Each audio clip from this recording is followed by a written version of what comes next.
साथ संगत जी, प्यार से कहना धन निरंकार जी।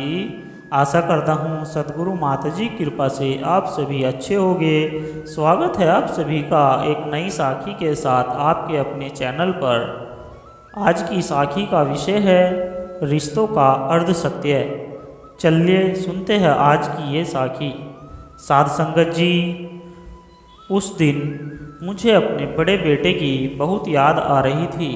हाय, मैंने उसे इस घर से क्यों निकाल दिया था। मैं इतनी निठुर कैसे बन गई थी। रह रह कर एक अनेक सवाल मेरे मन में उब चुभ रहे थे।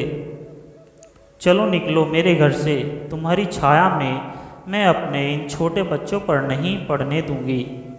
पुष्पा की सास अपने बड़े बेटे पर चिल्ला रही थी, क्योंकि वह आज गरीब घर की बेटी पुष्पा से कोर्ट मैरिज जो करके आया था, जिस पर दहेज नाम की फूटी कौड़ी भी नहीं थी। सास के बड़े अरमान थे कि मैंने इतने लाड़ प्यार से बेटे को पढ़ाया लिखाया है तो उसकी कीमत भी वसूल की जाए, लेकिन उनकी ये इच्छा मन में ही अधूरी रह गई। पुष्पा का पति श्रीनिवास अपनी मां को समझा भी रहा था और गिड़गिड़ाकर माफ़ी भी मांग रहा था, लेकिन उसकी मां तो जैसे कुछ सुनने को तैयार ही नहीं थी। श्रीनिवास अपनी पत्नी पुष्पा को लेकर बाहर निकल गया। आंखों में आंसुओं का सैलाब दोनों के नेत्रों में साफ साफ दिखाई दे रहा था। सासंग जी, श्रीनिवास के 2 भाई और एक बहन भी थी। सबकी उम्र में 2-2 साल का फर्क था और वे सब शादी के लायक हो गए थे। हाँ, कुछ साल पहले पिताजी का ट्रेन हादसे में देहांत हो गया था।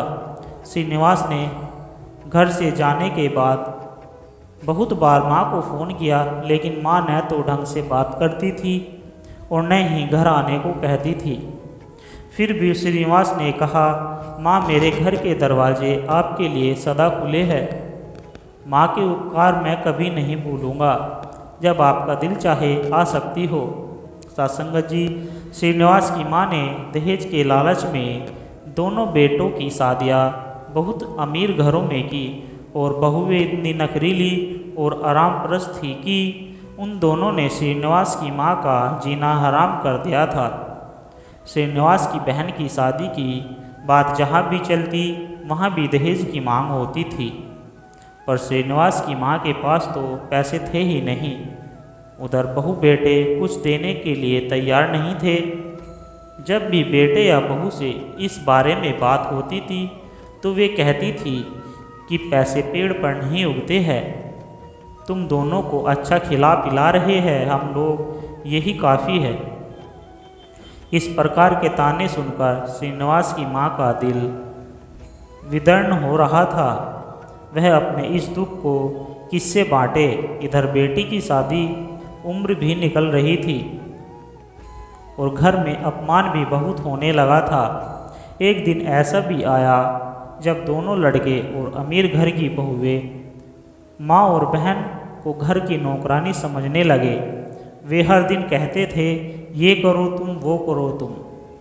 वह तंग आ गई थी। तभी एक दिन थक हार कर श्रीनिवास की माँ अपनी बेटी के साथ श्रीनिवास के घर पहुँच गई। साथ संगत जी, श्रीनिवास तब घर पर नहीं था, वह ऑफिस में था। पुष्पा और बच्चे घर पर थे। बच्चे तो दादी दादी और बुआ बुआ कहकर दोनों से लिपट गए। श्रीनिवास की माँ हैरान थी कि इन छोटे छोटे बच्चे, जिन्होंने कभी दादी और बुआ को देखा तक नहीं, कैसे प्यार से मिल रहे हैं। यह देख माँ की आंखों में पानी भर आया।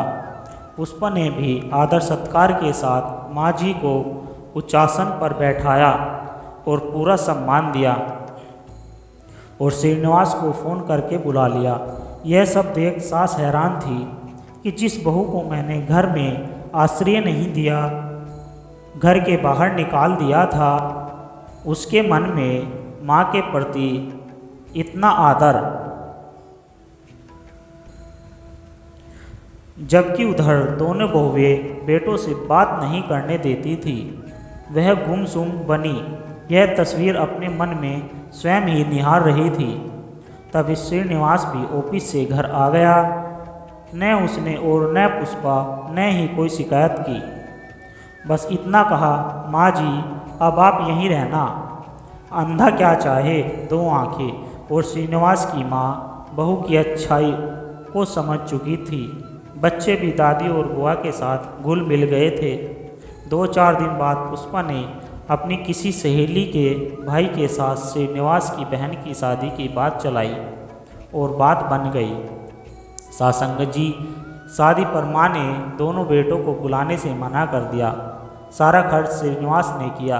विदाई के बाद माँ अपनी बहू और बेटे से माफ़ी मांगने लगी तो पुष्पा बोली, माँ जी हम आपके बच्चे हैं, गलतियाँ तो हमसे भी हुई है, लेकिन माफ़ी मांगते हुए बच्चे ही अच्छे लगते हैं, माता पिता नहीं।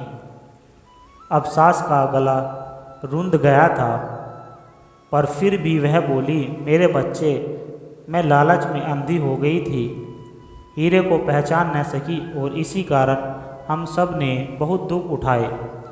माँ के निर्मल शब्दों को सुनकर पुष्पा ने सास को गले लगाया और बोली, माँ जी आपकी ये बहू अब आप पर कोई कष्ट नहीं होने देगी। आपकी गरीबी बहू सदा आपके लिए साथ रहेगी। इस पर सास ने बहू को खींचकर अपने सीने से चिपका लिया और बोली, तू तो दिल की इतनी अमीर है, तुम जैसी बहू तो नसीब वालों को मिलती है। सासंगत जी, यह निर्वात सत्य है कि इंसान की पहचान धन से नहीं उसके मन से होती है। मन अच्छा हो तो थोड़े में भी बरकत होती है। सचमुच जीने के ये रिश्ते ही वास्तव में रिश्तों के अर्ध सत्य हो जाते हैं। सासंगत जी प्यार से कहना, धन निरंकार जी।